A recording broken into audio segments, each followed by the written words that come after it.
Thank you for joining the Carl Levin Center for Oversight and Democracy at Wayne State University Law School. A key mission of the Levin Center is to promote bipartisan, fact-based oversight and civil discourse. My name is Elise Bean, and I'm delighted to welcome you today to a conversation about the Truman Committee's investigation of waste, fraud, abuse, and mismanagement during World War II. The Truman Committee's work, led by Senator Harry Truman, has long been praised as one of the best examples of congressional oversight, and today we'll find out why. Our conversation will be led by two experts. First is Steve Drummond, author of a new book, The Watchdog: How the Truman Committee Battled Corruption and Helped Win World War II. His book offers a fresh take on the Truman Committee's investigative efforts with wonderful new details that capture its drama and importance. I'd also like to welcome Kate Scott, the official historian for the U.S. Senate, who has spent years developing special expertise in the Senate's oversight history. Let's listen in now as they begin their discussion about Senator Harry Truman, the Truman Committee, and why oversight is a critical constitutional duty of the U.S. Congress. Steve, what intrigued you about the story of Senator Harry Truman and his national defense investigation? What got you on the path for this book? A few years ago, actually like 10 years ago, I was asked to write a magazine article for a magazine in Detroit, my hometown, about the war effort. Rosie the Riveter, so much of the contributions from that went into the victory in World War II came out of the home front and industry, and Detroit played a huge role in that. In the process, and I grew up near there, about 10 miles east of a place called Villaronga, which at that time was a giant General Motors factory. And I started doing the research, but during the war, it was this huge bomber plant where they made a giant 4-engine bomber about once every hour. It was an amazing feat of production. But early on, it wasn't going so well. The Ford Motor Company was struggling. And in the research in this article, I ran across references of something called the Truman Committee coming to Detroit, coming to Ann Arbor, where I went to school, to investigate this bomber plant. And I had a lot of these questions like, what's the Truman Committee? Which led me down a years-long internet rabbit hole. Luckily for me, the Truman Library in Missouri, the Presidential Library, has all of these oral histories of some of the young people who were the staffers on the Truman Committee. And I could, from my desk, read these transcripts. And I found these young people saying, this was really inspiring. This was the best job I ever had. Here we are in the middle of the war. We're investigating this stuff. So that's how I got started. Okay. That's fascinating. I love oral histories just for that yes, reason. You can get so many behind-the-scenes stories. So fun. Me too. So in March of 1941, 9 months before the attack at Pearl Harbor, the Senate creates this special committee. It's formally called the Special Committee to Investigate the National Defense Program. What was its intended purpose at the time of its creation, and how did its purpose and mission change after Congress declared war in December? Sure. Truman, the origins of the committee came from Truman. In late 1940, he had just won a re-election to a second term very narrowly. He came back to Washington a little bit rested up, and he was getting letters from some of his constituents in Missouri, and they were writing to him about an army camp under construction. These letters are saying, hey, there's a lot of shenanigans going on here. People are wasting money. These people are getting rich, all of this stuff.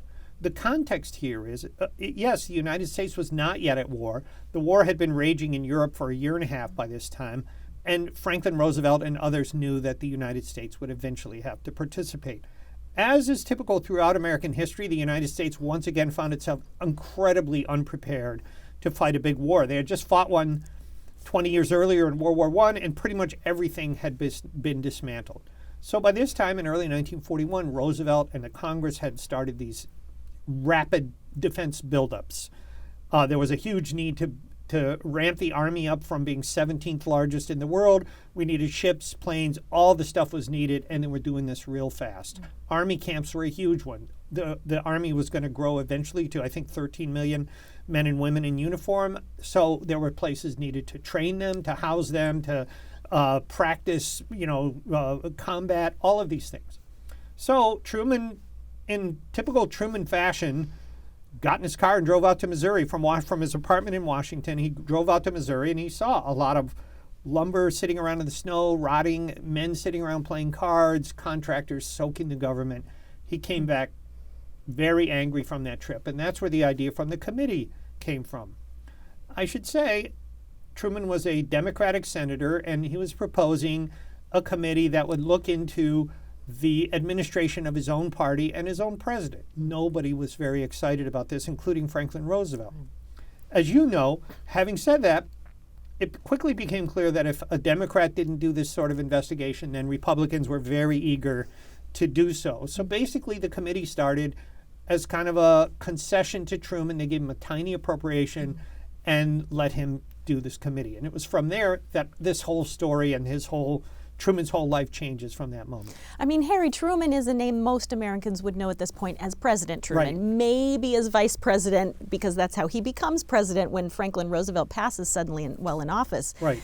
So many people don't know about Senator Harry Truman, and that's one of the great contributions you make here, I think. But can you tell us a little bit about Truman himself? He was, as you say, he just won election to a second term. He was frankly kind of a Senate backbencher at the point when he becomes chairman of this committee, which eventually attracts national headlines with its incredible investigations. But what's motivating him? What's interesting him in this particular issue? And what kind of characteristics did you find in Harry Truman that made him really well suited for this role? This was the whole fun of this story. Was Truman has to have been one of the least known politicians in Washington. He had sat in the Senate for 6 years. He had served on a couple of committees, but really his name was attached to no significant legislation. His colleague in the Senate, Bennett Clark, was way better known than he was. Truman was almost an invisible person. He had kind of voted along the lines of the New Deal. He had met Franklin Roosevelt briefly only 4 times in 6 years. He was pretty much of a nobody. But Truman also was a combat veteran from World War II. He took his public service very seriously. He had served in local government in Missouri, where he had learned how budgets work. He had learned about corruption and waste and how money got wasted in the government. And he was very serious about this stuff. He was passionate about American history. One of the things that Truman was, weirdly, for our last president who did not have a college degree, Truman is probably one of the best read presidents in terms of American history that we have. So when he started to see, one, that the United States was about to get into another big war, and he saw this money being spent and a lot of it being wasted, that was, to Truman personally, offensive. And so he took this very seriously. To follow up, though, he got this committee. He had no experience with the national spotlight. As you know, he was a terrible public speaker. Even his wife, Bess, tried to gently nudge him along in this regard. He had not been in the national spotlight at all. And so the fun part of the story is watching Truman learn on the job. He makes some mistakes, he goofs up, but also, it's also worth noting, he was a politician. He knew how politics worked. He was very careful to either avoid directly criticizing Franklin Roosevelt, or when he was going to be critical of the administration, he would give the president a 2-day advance notice, and several times. And so Truman kind of built these leadership skills that had served him well as a commander in the Army. He did gradually learn. He learned how to talk back to powerful generals and admirals, powerful corporate leaders, or even cabinet members of the president himself. And so this to me was a fun part of the story, is watching Truman evolve and grow, all at the time, as we were just talking, while he was being a dad. He was trying to raise a daughter who was a teenager, his wife trying to manage his family back in Missouri. So it kind of makes him an interesting character. Yeah, I want to take a minute to remind our audience that while this is really serious political history and very compelling, there are these great stories about sort of what it was like to be a person in the 1940s in America, right? He's a U.S. senator. He's not a well-known figure. What's it like? What's his family life like? Yeah. What's the life like of his staff members? You really paint very vivid scenes about what it's like to live in the United States at that time, and I love that extra contribution that you've made. Thank you so much for saying that. It was, to me, a lot of the fun parts of the books. Truman and Bess, he was not a wealthy man, as even nowadays. Even in those times, many people in the Congress were fairly well off. He and Bess lived in a small two-bedroom apartment on Connecticut Avenue. Truman often walked the first half of the way to work, and then he took the bus, or his aide would pick him up in the car in the street, and they would drive into the Capitol. It's interesting that I said when he went to go out to Missouri to investigate these camps, he didn't get on a plane with staffers and a delegation. He got in his car and drove to Missouri in his old Dodge, as he says. So Truman, it's fascinating to see a guy who's at the center of these major world events, but is still a regular guy struggling to be a dad and living in this apartment, trying to pay the bills. Oh, he was constantly writing to Bess or talking about he had to pick up his clothes at the dry cleaner or a lot of these details. And then these young staffers that he hired to work on the committee, many of them in their first jobs out of college, and the same thing, they're making $2,200 a year at that time, which is okay money. But suddenly they find themselves traveling around the country, holding hearings, going undercover in war plants, and it was for many of them the most exciting job they'd ever had in their lives, and that's what really drew me to the story. That's fascinating. Now, you mentioned that the Senate provides Truman and his new committee with a very small budget. It's a shoestring budget. It's like $15,000. $15,000. Nothing. Yep. It's peanuts. But he really does make the most of it. Will you give us a sense for just some of the breadth and scope of some of these inquiries that they manage to pull off on what is essentially a shoestring budget, even as they get more appropriate money later on? They still have little money. Over the course of the war, and Truman was very fond of saying, the committee spent less than $1 million. And there are many, many numbers of how, but clearly the committee saved the United States government billions of dollars and the taxpayers by looking into, to answer your question, the war effort was vast. The United States needed merchant ships to carry goods across the seas. Oh, the battleships were all obsolete. We needed battleships, submarines, tens of thousands of airplanes. Somehow we went into World War II without any combat airplanes, and the ones that did exist were not as good as the ones that Japanese and German pilots were flying. So all over the country, pretty much every single household was changed by this dramatic war effort. Gasoline was rationed. There was a huge shortage of rubber for tires, steel. There were giant questions that normally the private sector solves. Who should get steel? Oh, the Army said, we need steel for our tanks. The Navy was saying, hey, we need steel for our battleships. The Merchant Marines were saying, hey, we need steel for merchant ships. Who was going to decide all this? This was a level of economic control the United States had never seen. And so, of course, in the cracks of there were many opportunities for people to get money for waste, fraud, and corruption, and just simple mismanagement, either on the government side, the military side, or in the private sector. And so Truman, weirdly, with this small committee, the way it was written gave him a mandate to look into all of this. And so he traveled some 30,000 miles through the course of the war. He was in probably most of the 48 states at the time. He was constantly on a train or a plane or in his car somewhere.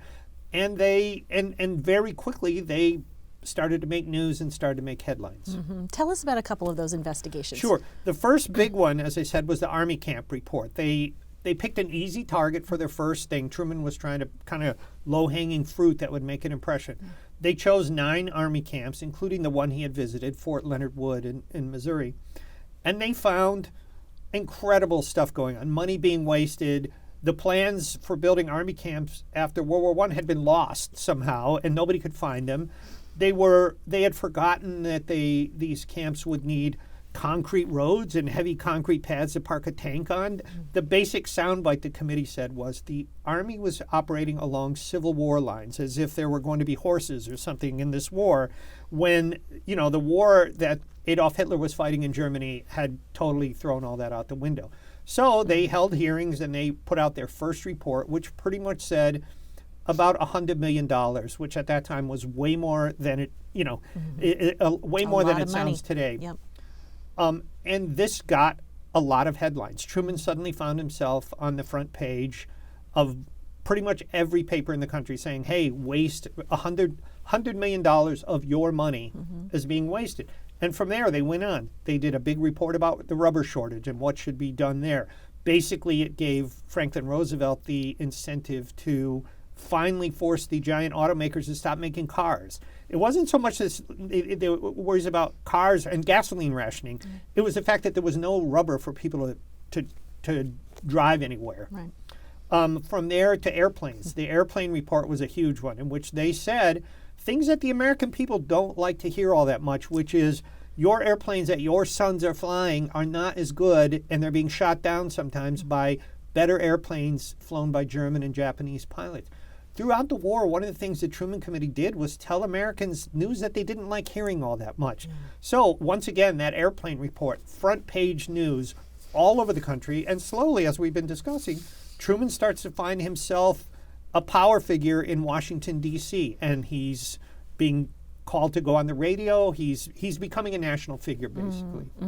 So one of, just to follow up on that point that Sure. you're making, one of the central roles, you write, one of the central roles the Truman Committee played throughout the war, bringing accurate, though sometimes unwelcome news to the American public. And I want to talk a little bit about the Truman Committee's relationship with the American public, yeah. because it's so interesting and at times like a little problematic. Yes. It brings some kind of kooks out of the woodwork, and Very they're, much so. so. But can you say something about the relationship that the committee establishes with the American public and how it changes, the complications that that involves? Very much so. And I think it's one of the signature reasons Truman found himself 3 years later becoming vice president. Early on in the Truman Committee's work, Truman went on the radio and he said, hey, we need your help. We're looking. If you see something going on down at the factory or down at the shipyard, drop us a note. He said, write to me, Harry Truman, Senate Office Building or whatever. And people did. People really responded to that. And one of the great pleasures in writing the book is sitting in the National Archives, looking at these thousands of letters, pencil, pen, typewritten, people really sitting down in their kitchen saying, dear Senator Truman, thank you so much. Hey, there's something going on here. You should take a look at this. Of course, many, many, many of these were off target. As you say, the Truman Committee called them crackpots. Some people were just, they didn't like their boss. There were many people who there were a lot of people who thought they invented the secret weapon that was going to win the war. I'll tell you just one. Truman's favorite story was a man who had written to him, and he had a plan to win the war, which was that every United States soldier would have an airplane. And all of these airplanes at a given moment would be filled up with dirt, United States soil, and that they would fly over Tokyo or Berlin and drop this dirt and bury them in United States soil, basically. And Truman loved this story. And there are lots of these kind of offbeat ideas, wacky ideas for winning the war. But within there, somehow the Truman Committee found out, well, there was a guy named Igor Sikorsky who had invented the helicopter. And the Navy had completely ignored him. There's no point to this thing. It's useless. And the Truman Committee was like, well, submarines out in the ocean, rescue. The Truman Committee really was an early advocate of the helicopter. As we know, it wouldn't find its real technological advancement until the Korean War a few years later. But these were the kind of things. So they couldn't ignore these letters. Many of them got a form letter brush off or whatever. Right. But along the way, people started to feel like here was a guy in Washington who was looking out for them. And he wasn't a sophisticated, fancy person. He spoke their plain language. He responded to their letters. Every single letter that came into the Truman Committee got a response, even if it was kind of a form letter. But they said, we've received your letter. We'll take a look at it. And along the way, Truman sort of developed this relationship with the American people. When he went on the radio, he sounded more like one of them. He was a regular guy. He was very much an advocate for small businesses, and kind of Truman had a Midwesterner's disdain for giant corporations. It wasn't one of his more effective policy things, but it did resonate well with the American people, saying, why are all these defense contracts going to these big corporations? Well, there were good reasons for that. But it did really cement Truman's relationship as a regular person and as somebody in Washington who was looking out not only for their sons who were fighting overseas or their daughters who were in uniform, but also for their tax dollars, saying, hey, you're wasting a lot of money here. We're saving money. This was a powerful message, and Truman suddenly found himself a very powerful person as a result. So you're talking about those letters flooding into the committee, partly because Truman's encouraged people to write to him and tell him about the things they're seeing in their neighborhoods. Someone is handling all of this mail that's coming in. So I'd love to know a little bit more about the staff behind Truman's efforts. I mean, he's got a top-notch staff, and he's largely responsible for the people who do this great work. He does the hiring. I'd love to know a little bit more about that. It was really a fun thing. He generally, and you know this better than I do, these congressional investigations often went along a certain arc. They would be created with a large fanfare. We're going to investigate this. A lawyer would be hired who was usually somebody who had just lost election, or somebody owed a political favor, or it would be a famous private attorney who kind of did this part-time on their own job. Truman had seen this in his time at the Senate. While he didn't accomplish a lot in the Senate, he had sat there quietly and watched and learned. And so when he was granted the Truman permission to start this committee, he called up the Attorney General of the United States and he said, I want your best prosecutor. Who's the toughest guy you've got? And the Attorney General thought about it and said, there's a guy in New York. He was a 36-year-old lawyer named Hugh Fulton. And he had just put the head of a utility company in jail for stealing $200 million. And he was a very aggressive prosecutor. And that is probably the single best decision Truman made. The two men formed this partnership that was hugely successful. It's a key factor in the Truman Committee's success. But from there, they hired a bunch of young lawyers, many of them right out of law school or college, who suddenly found themselves talking to powerful CEOs of corporations, or over at the Pentagon meeting with the Navy Chief of Staff and telling them news they didn't like to hear. And they took this work very seriously. Their jobs were, yes, to respond to all these letters and mail coming in, but they were also sending out queries, questionnaires, surveys. They were out in the field, sometimes going undercover to investigate the bomber plant I mentioned, Willow Run. Truman sent a staffer out there. I love this story. They spent 2 weeks undercover there. The staffer Matt Connolly, he got a badge that said he worked for Ford Motor Company, and he was meeting, kind of hanging around, and they saw a lot of stuff going on. So there were all of these complicated things that these staffers were doing, and it was one of the truisms that Truman talked about later in life, and a lot of the historians who've studied it, that by hiring really highly dedicated, effective staff, this was a key reason in the Truman Committee's success. Now, some people may be surprised to know that there were women serving on the staff of this committee. Tell us a little bit about the women. It was fascinating to me to get to know, at least through their descendants and their children, two women I would talk about. One of the first hires was a young woman named Shirley Key. She had gone to college and business school, was incredibly well qualified. So, of course, in the Washington of those times, she was hired as a secretary, but quickly rose above. She was then made the boss of all the stenographers down in the basement, but then she eventually was put in charge of being kind of the main person who directed and met with all the people coming in. She was made Hugh Fulton's chief assistant. So she got to play a key role in this. And her oral history account in the Truman Library is one of the things that really made the story for me so much fun. She told wonderful details. She had wonderful stories. And one of the next hires on the committee was the PR guy, a guy named Walter Haymeyer. He came down from New York, and he met the young secretary that day. And while they started dating, and eventually they married in 1943. They got married, and weirdly, the rules of the time, they felt like it was strange. This was a little sad part of the story. They felt like it was strange for a husband and wife to be working together in the same office. And so Shirley quit her job. Like, it was this weird decision. Of course, he didn't quit his job. No. And she says in her oral history, this was the most fun the best job I ever had. I really miss it. And anyway, I got to know their son Christopher very well. They had a wonderful life. She was a very good person, and it was really fun to get to know her. The other woman was a woman named Marion Toomey, who in the late 1930s had gotten a law degree in Washington at the age of 19 or something like this. The headline in the paper said, "Pretty Miss is youngest D.C. lawyer." Same thing. With a law degree, she's hired as a secretary, but she quickly showed her skills as well and was eventually promoted to investigator. She became the chief assistant to Hugh Fulton, and she actually got a hand in some of the key investigations. She also did a lot of the background research and writing and pulling together the reports. So she played a key role.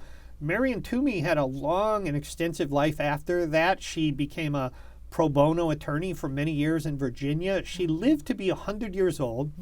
She died in 2016 at age 100. I missed her. I was already working on the book by then, but I got to speak with her children, who are wonderful, and they told me these wonderful anecdotes about her. And those part of the stories were fun to see, these very smart, very qualified women navigating the Washington of those times, which was not super welcoming for them. No, I can imagine. Yes. It's a really cool layer of the story. Yes, I love it is that fun. part. You write that the committee went to unheard of lengths to get the facts straight. Yep. How did the committee do that? And why was it so important to the committee's success that it get everything just right? Yeah, it surprised me in researching the story that this wasn't like a given or an expected thing at the time. Often these congressional investigations were, as they are today, politically motivated. They would do the investigation. Often the reports that came out would be skewed towards the partisan or political goals of the chairman or the committee itself. Truman set out to kind of break that mold, and it was surprising to me to learn that this was new stuff with a few key innovations. When they held public hearings, they would give the people testifying enough advance notice. They would allow them to read a statement at the beginning. This was new, apparently, which I didn't know, and it was surprising. They would allow them to read a statement into the record, and then they would question them. So that was kind of innovation number one. And then, as they drafted the reports, those people, or United States Steel, or Grumman Aircraft, or the Department of the Army or the Navy, would be sent a draft of the report, and they would be allowed to go through it, and they would say, this fact is wrong. They would be allowed to suggest changes. And then Truman and Fulton and the staff and the senators would sit around and hash this out. In other words, the whole goal here was to keep opinions and politics out of the reports and just stick to the facts. And this was what enabled Truman, with his fellow senators, including Republicans on the committee, to sit around. And one of the weird conclusions of the book was, during Truman's time as chairman of the Truman Committee, the committee put out 32 reports. Every single one of them unanimous and bipartisan with all. There were no dissenting votes or reports on any of their things. So this was a huge accomplishment, and very new and very unusual. And it stems a lot from this devotion to just sticking to the facts, correcting the facts, making sure that the Army had a chance, or U.S. Steel had a chance to have their say, and often there would be in there. And this, I think, more than anything else, with both the media and the American people, said, oh, if this guy puts out a report, we can trust it. It's not a partisan report. It's not just a political document.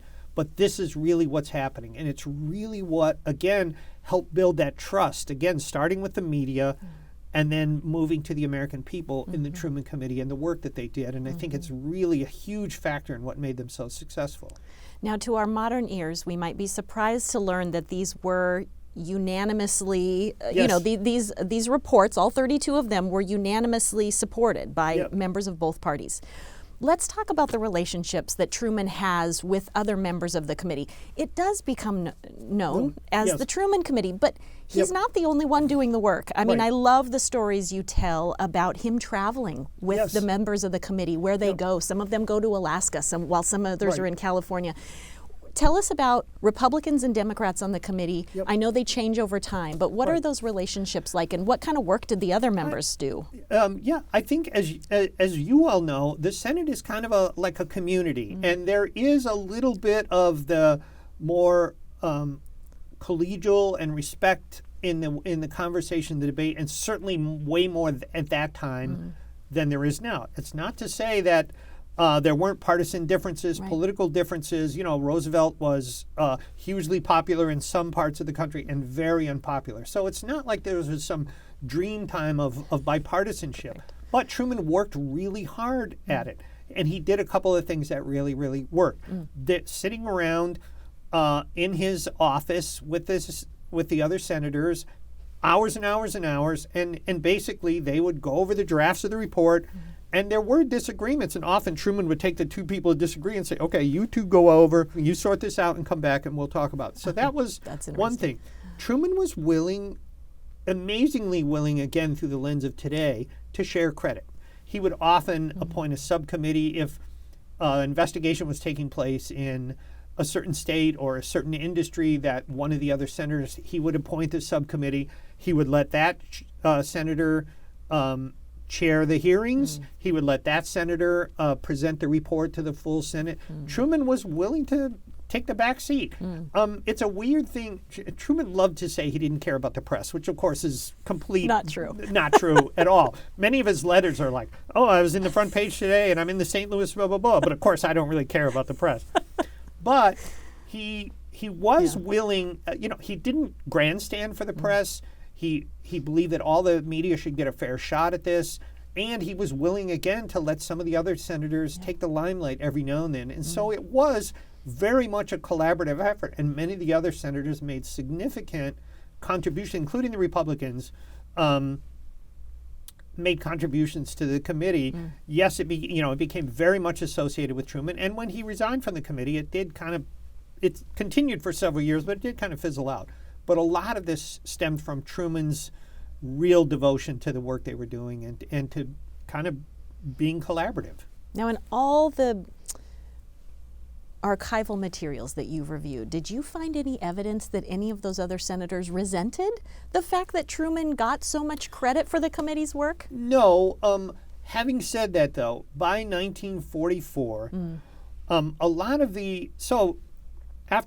after Pearl Harbor, after 1941, the United States went to war, there was immediately calls from Republicans and people in the administration saying, we shouldn't have this committee anymore.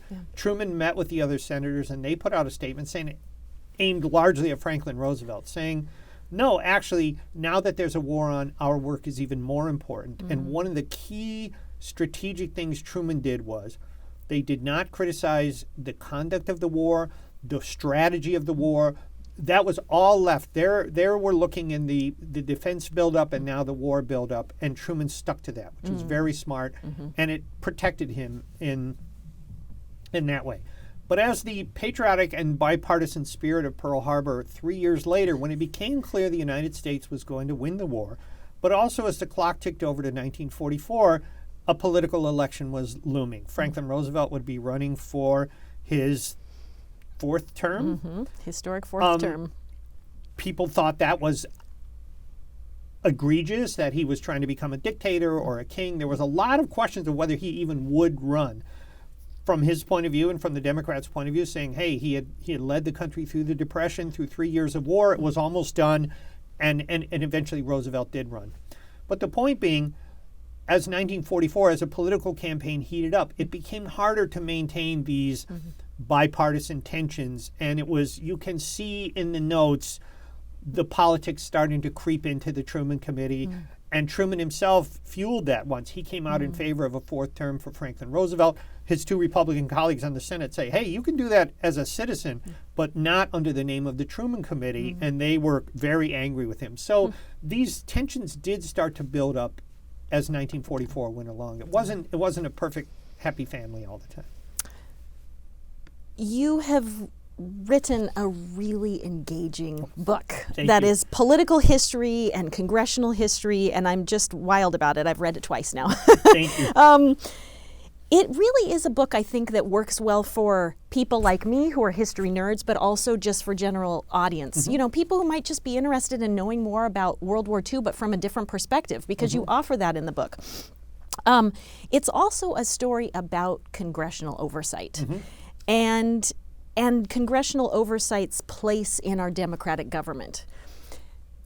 As you were researching the book and then writing the book, what did you learn about congressional oversight that you hadn't thought of before? Oh, so very much a lot. And thank you for the kind words, by the way.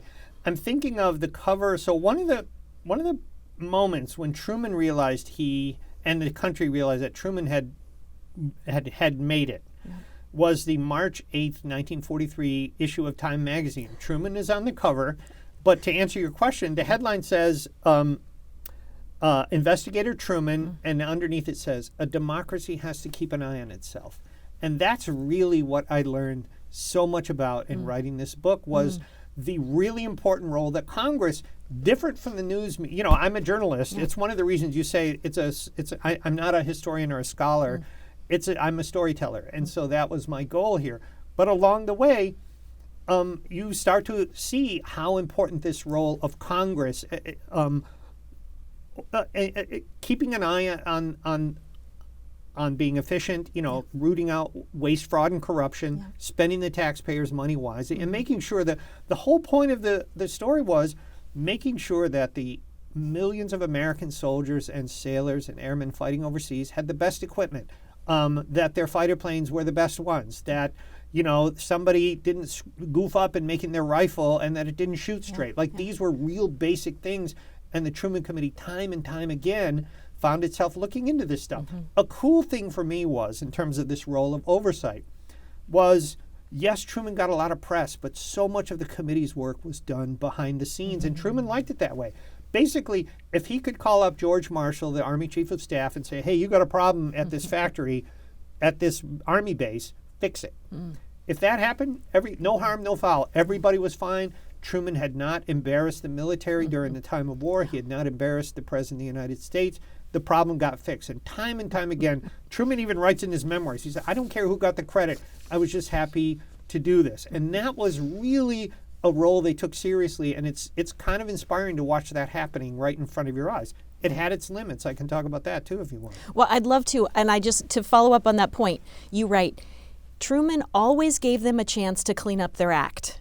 Particularly if they took the blame when the blame was theirs. And I love that. It wasn't about embarrassing people. No, not at all. And the only time Truman had a fierce temper, and the only time things got to the press, got to subpoenas, got to public hearings was when Truman was stonewalled. The military, as you know, is a very insular community, and often they very much resented this congressional oversight. They felt like it was a waste of time. They felt like people who didn't know how to run a war were trying to tell them what to do. There are many, many anecdotes, time and time again, of the military taking these requests from the Truman Committee and throwing them in the trash or stonewalling or whatever. And this was what Truman realized was he had a weapon to combat that, which was a public hearing, reporters sitting in the room. Oftentimes some general or admiral who had stonewalled the committee would receive a subpoena, and they would find themselves sitting in a room in front of bright lights with reporters sitting there taking notes, answering questions, very tough questions from a very aggressive prosecutor and some very angry senators. So this was their thing. If the military or corporate America stonewalled them, okay, we'll go to the hearings. If the problem got fixed, and it's one of the reasons it's really hard. People always ask me, how much money did they save the government? How much? No one knows, because so many times a phone call from Truman fixed a problem or got somebody fired or stopped the money going out the door, and no one ever even knew about it. You can see it happening time and time again in these files, and it was really eye-opening to see that. That's fascinating. Let's talk a little bit about those files that you mentioned. Yeah, sure. You have used a treasure trove of primary sources to tell this really complicated story in a really engaging way. Can you describe one or two of the items that you used from the committee's records in the National Archives, as you mentioned, that really helped you tell the story? Yep. I'll tell you the story of a guy named George Dye. This is my favorite story, and it was one of the very early things that made me think, oh, there might be a book. As a journalist, I was like, wow, I've never seen this story told. So at a steel plant owned by U.S. Steel outside Pittsburgh, it's called the Irvin Works, there was a guy named George Dye, and he was he was a supervisor of inspections, how they inspected the steel coming through the plant. And when Truman went to the American people and said, hey, let us know if something's going on, this man, he was 36 years old, I think at the time, took that very seriously. And in early 1942, he wrote a letter to Harry Truman. The first of what would become about 35 or 40 letters he would write to the senator. And I had heard about this and read about this, but I'm sitting there in the archives one day, and here is a letter, 6 pages long, written in pen, the most earnest letter you can imagine. Sadly for George Dye, it's almost completely incomprehensible. He used all these technical details of the steel industry and his work and all this stuff and their equations and all kinds of stuff that 80 years later, but even at the time, no one had any idea what this guy was saying. And he got the standard form letter, which is right there in the archive files. Dear Mr. Dye, thank you very much. We will take this under serious consideration. And there's a thick file of them. And it happens again. A couple of weeks later, he writes again and again and again. And sometimes they're just full of these inspection reports and things that incomprehensible. But as you go on, you start to realize, and the Truman Committee eventually started to realize, that this guy was seeing stuff at the factory that was not right. Basically, the point was they were faking the inspections on steel. If they lost the inspection records on a particular slab of steel, they would just fake it. Or if the steel didn't pass its strength tests and it wasn't technically as strong as it was supposed to be to go into a ship or some military equipment, they would just make one up. And this came to light. I'll have to tell the story of the Schenectady. In January 16, 1943, a brand new tanker ship sitting in its harbor in Portland, Oregon, quietly awaiting to go out on its first voyage, boom, snapped in two. The FBI thought it was a sabotage. Probably some German spies or Japanese spies had blown it up. The investigation, nope. And so nobody knew what would make a 500-foot-long ship, brand new, right, snap in two. Well, 3 months later, the shipbuilder Henry Kaiser was testifying before the committee, and Senator Owen Brewster of Maine asked him a question. Hey, what happened to that ship out there? Brewster did not want to answer the question. You really want me to do that? Yes. And finally he says, well, what I'm told is that this ship, the reason it broke up was bad steel. Bad steel coming out of the Irvin Works in Pennsylvania. Well, the senators moved on to other questions, but all the young staffers sitting there were like, oh my gosh, we have 30 letters from a guy at this very factory saying they're shipping bad steel that doesn't meet the inspections. Truman sent the investigators up there. They went undercover in the plant, and they subpoenaed the head of U.S. Steel and the head of the Carnegie Illinois Steel Corporation hearings. And once again, Truman found himself on the front page of every newspaper in the country. Fake steel. As much as 5% of the steel being produced at this factory was maybe or maybe not. Maybe no one knew whether the steel had met its inspections or not. So this was another of the blockbuster thing.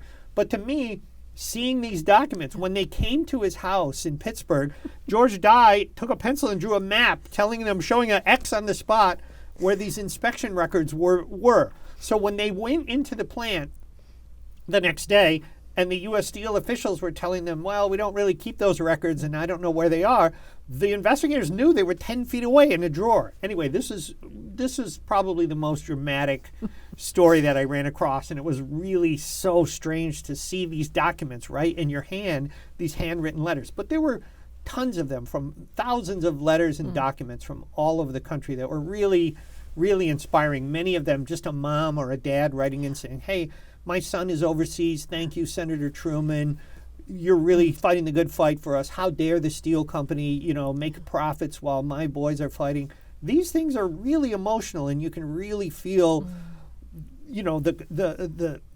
the respect that people had for Truman and felt like he was looking out for them. And their gratitude for the work, right? Very Thank much you so. for looking into these Yes. things. Who else could do this but this committee? And from the lens of the way people view Congress today, I think this is the most startling thing in the whole story was not only the respect that people had for their elected officials in Washington, but vice versa. That here was a guy, here was a team of senators in Washington, D.C., taking very seriously their public role to look out, for their money and for the lives of their sons and daughters who were in uniform. Yeah. I'm so glad you told the story of George Dye, because it was one of my favorite from the book, and down to the ledgers with the F notation for a fake number. Oh, yeah. Such a good story. What I love about George Dye too is his persistence. Oh yeah. He is going to keep writing those letters even Very when he much keeps so. getting those form letters back. He would say it. sometimes, I'm sorry if I'm being a nuisance, and yet he would still keep writing them. Yet it kept on coming, and it paid off. George Dye had this moment in the national spotlight. And then he disappeared. He left U.S. Steel a year or so later. He moved out to the West Coast, and I kind of lost track of him. I would have loved to have found a relative or a descendant, but he kind of disappeared. He had this, one of many quiet people who played a little quiet role in the war effort. Yeah, amazing.